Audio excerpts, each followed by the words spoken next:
আজ শুক্রবার। আজকে বাংলাদেশে একজন নতুন কামেলে পীর জন্মাইছে। এতদিন ছিল সমন্বয়ক, সেখান থেকে এখন দেখি বাবা বুজুর্গান হয়ে গেছে। সে এখন দেখি মাহফিলের ময়দানের প্রধান অতিথি হয়ে যাচ্ছে। তো তার যে ওয়াজ, আপনারা কি শুনছেন? ওয়াজ মাহফিল আপনারা তো অনেকে শুনছেন, অনেকে শুনেন নাই। তো এতদিন ছিল সমন্বয়ক হাসনাত আবদুল্লাহ, এখন হজরত মাওলানা সমন্বয়ক হাসনাত আবদুল্লাহ প্রধান অতিথি, একজন মাহফিলের মঞ্চের প্রধান অতিথি হয়ে গেছে। এখন এই বাংলাদেশের মানুষের যে পা চাটা যে একটা অভ্যাস, বাংলাদেশের মানুষের যে একটা কি বলে যে লেজুর ধইরা টানার একটা অভ্যাস, এই অভ্যাসটার কারণে এই জাতি অনেক পিছানো।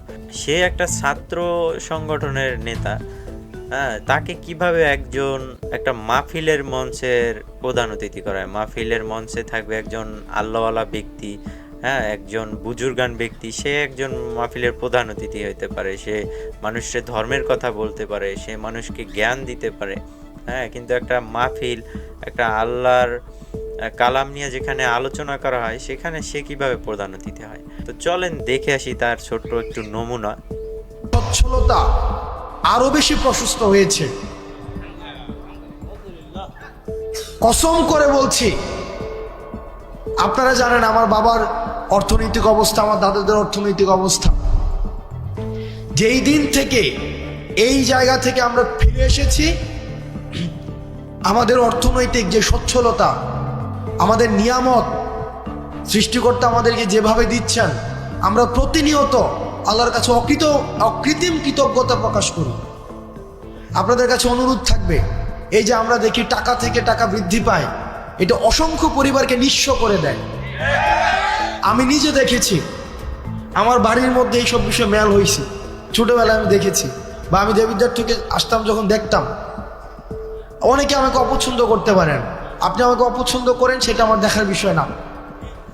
কিন্তু এটাই সত্য, এখানে সবাইও যদি অপছন্দ করেন, এটাই সত্য।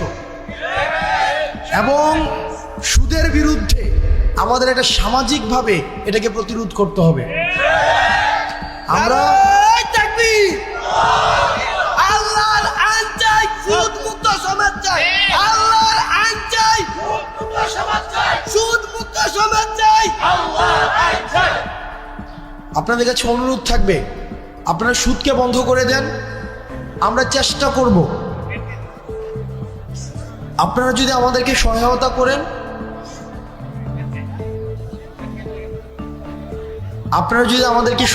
করেন, আমরা আমার জায়গা থেকে চেষ্টা করব সামাজিক যেই ঋণকে সহজলভ্য করা,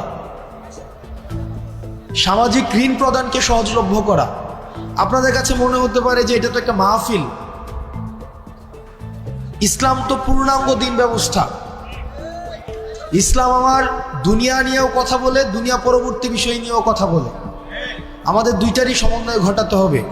আমি আমার ক্ষুদ্র জ্ঞানে, আমি যেহেতু সামাজিক সমস্যাগুলো আমার কাছে মানুষ নিয়ে আসে, আমার যেহেতু দৃষ্টিগোচর হয়, সেজন্য আজকে আপনারা শপথ করেন, যার এই ধরনের টাকা বিনিয়োগ রয়েছে পত্তর নামে, সুদ নামে, সেটা আর খাবেন না।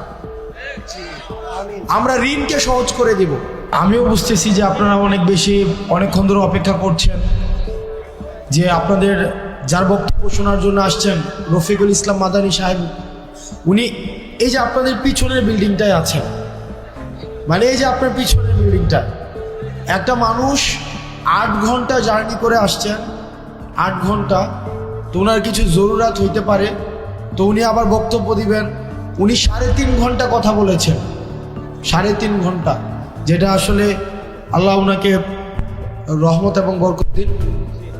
এই যে মসজিদটা আমাদের, যেটা 4 বছর হয়েছে মসজিদটা, এই মসজিদে গত 2 দিন আগে আমাদের এই উপজেলার জন্য 5 কোটি টাকা বিশেষ